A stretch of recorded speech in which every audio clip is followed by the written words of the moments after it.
This is K9WLW. I have a request for a video regarding the setup for Openspot 2 for DMR settings. So I thought I would show the type of settings that I have put in to my Openspot 2 for DMR, hoping that those of you that are still uncertain how to set that up, I will simply show you what settings I have. Again, I didn't initially set them up this way, but I've kind of tinkered my way over time and added a feature or two to kind of make my DMR experience a little bit more enjoyable. The first thing I'm going to do is I'm going to go to the connectors page, because some of these settings, I don't know exactly what all of them do, I'll be honest. But the ones I have tweaked and the way I have it tweaked, it seems to be working very well. Obviously, I'm using the MMDVM homebrew connector. Now, when you're in the MM homebrew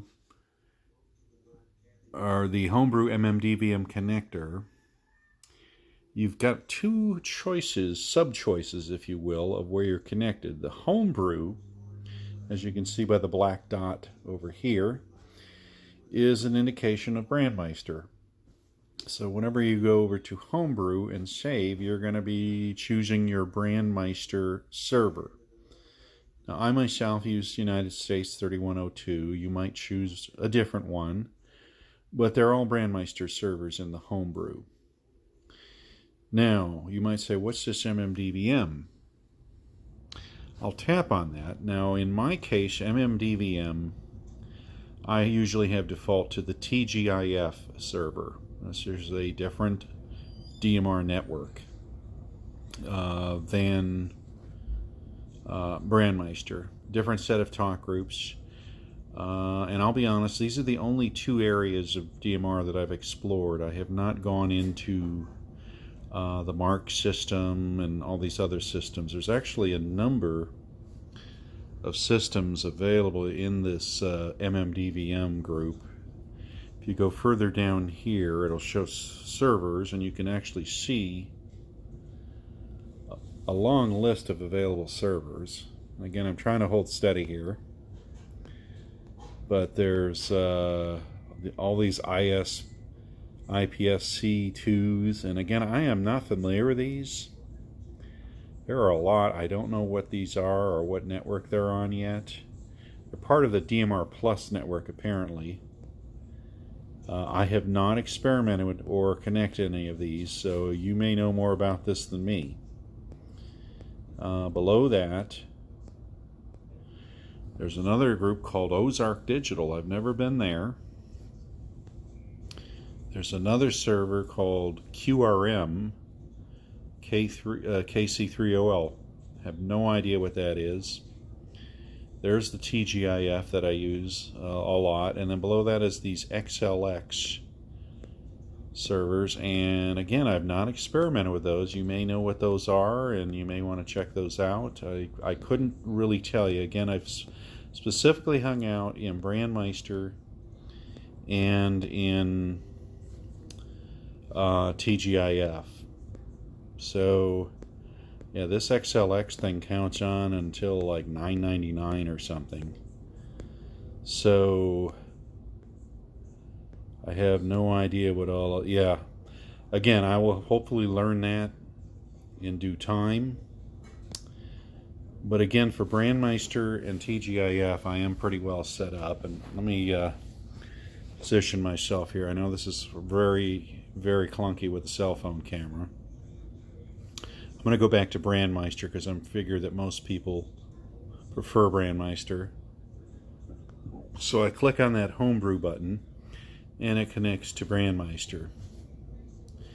Now, to make the actual connection, you have to go down to the bottom and hit save. Openspot connected to Brandmeister 3102. And you can hear my radio since I'm in promiscuous mode. The Openspot will talk to your radio in talk group 9. So since I'm in promiscuous mode already, my talk group 9 channel, if you will, is open all the time. So whenever the Openspot talks, I do hear it. So you can tell I'm connected to the Brandmeister server and you get an audible confirmation. Now let me go over some of the settings.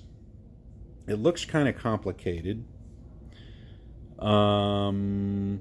Okay, so you pick your server, you leave that server address and port part alone. I haven't messed with the add server or remove. You put in your call sign. Depending on how you configured it, it might already be there. Your DMR ID is most likely already there if you went through the quick setup. Now you might notice I added a 01 on the end of my DMR ID because I have more than one hotspot. And when you have more than one hotspot running at the same time on DMR, it's good to actually have a sub 2-digit number after your DMR number for each hotspot. So I use 01 for this hotspot.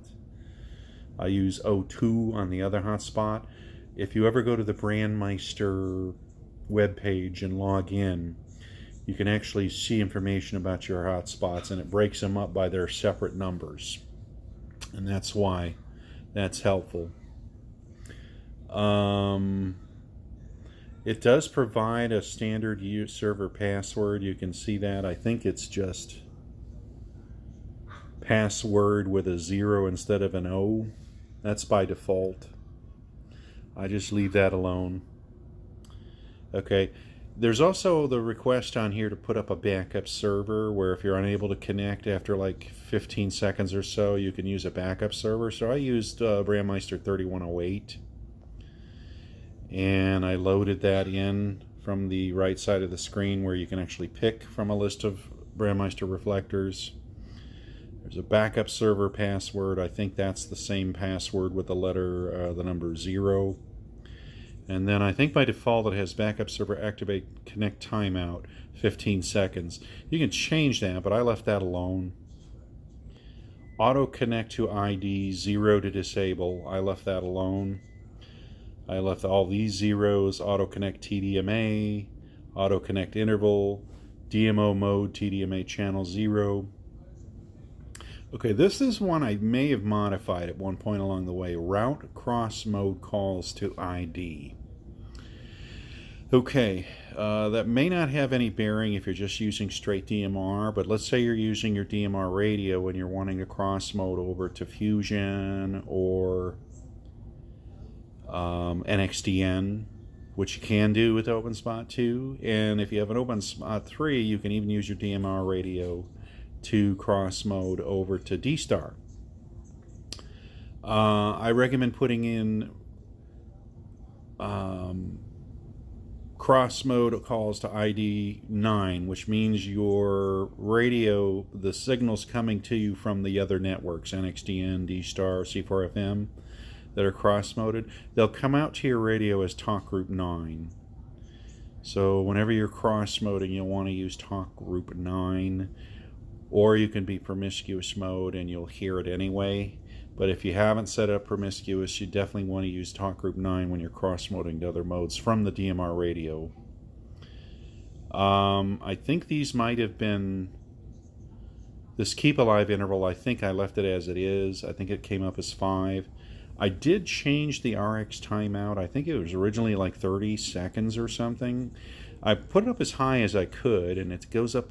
The highest I could get in and for it to stay in was the 240 seconds. So that's a 4-minute key down that you should be able to do. Now my radio has a setting where I think it goes off after 2, maybe 3 minutes.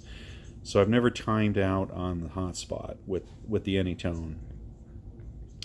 And then I think by default it said connect retry interval seconds. I think that was at 1, and I left that as it is.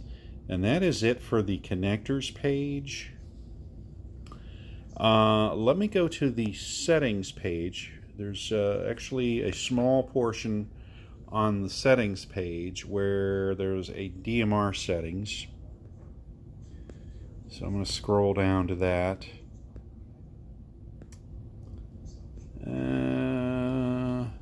There we go. Not a real large section. Okay. I use the color code of 1, the echo ID of 9999. Now some of these might already have been set up when you first set it up anyway, so again, I'm just showing them. I don't know if I remember if I changed these or not. Okay. Now there is a default cross mode source DMR ID. Okay, that should have your regular DMR ID in it. I don't know if it came that way or if I had to type that and save it. But it should be your standard 7-digit DMR ID. You'll notice there's allow only IDs as cross mode call signs. I have that not check marked.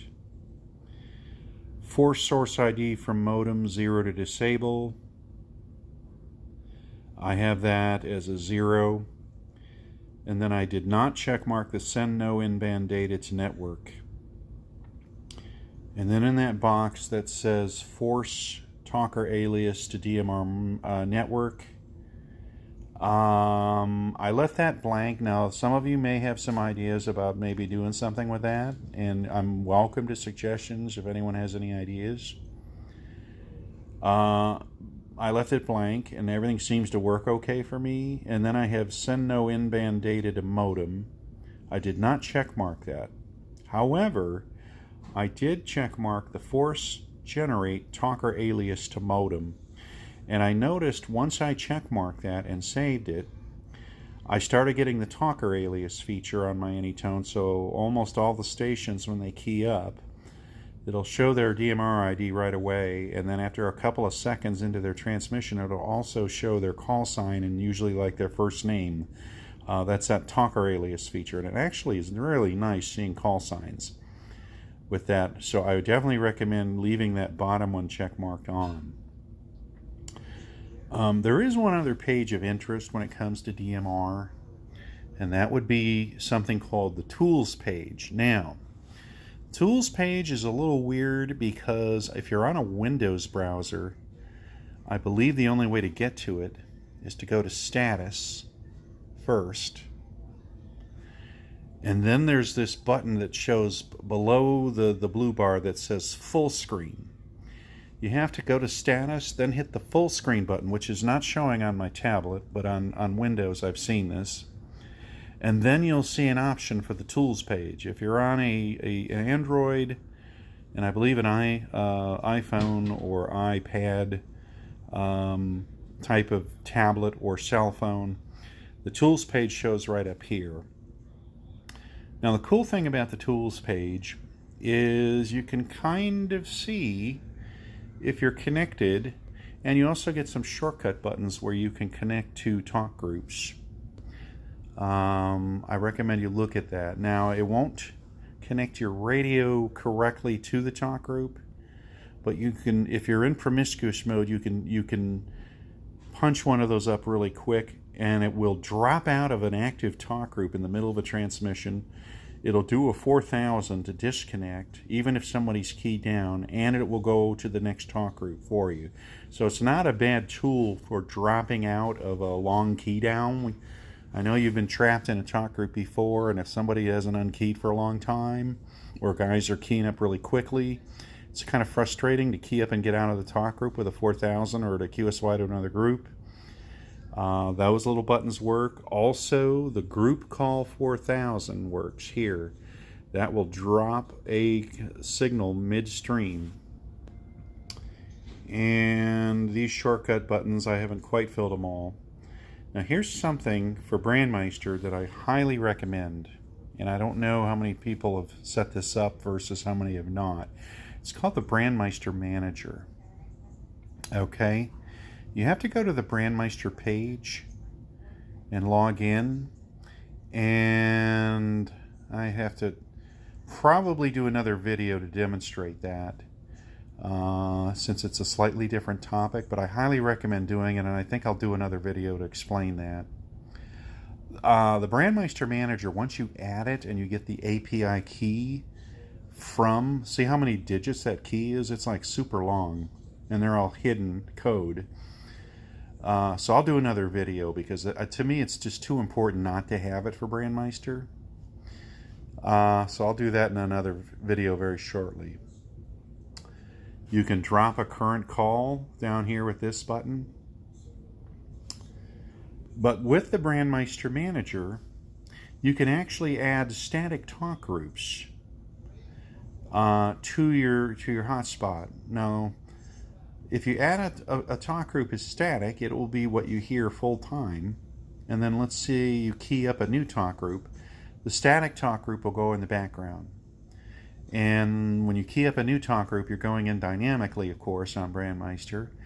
And if you keep keying up, you keep resetting the timer. But after about 10 or 15 minutes, I'm not sure exactly how long, if you don't key up, it will drop you out of the talk group and it will default back to your static talk group. If you delete all the static talk groups, then if a dynamic group will remain connected indefinitely. You can drop all, sometimes you can get a whole bunch of dynamic talk groups piled up down here, and this is the only place you can see that.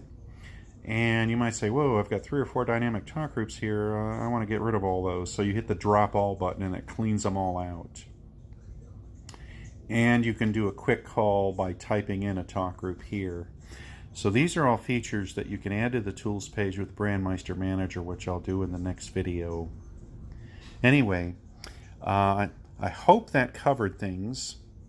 If anyone has any questions further, please feel free to comment below or email me at cq2meters@yahoo.com. For now, this is K9WLW 73s.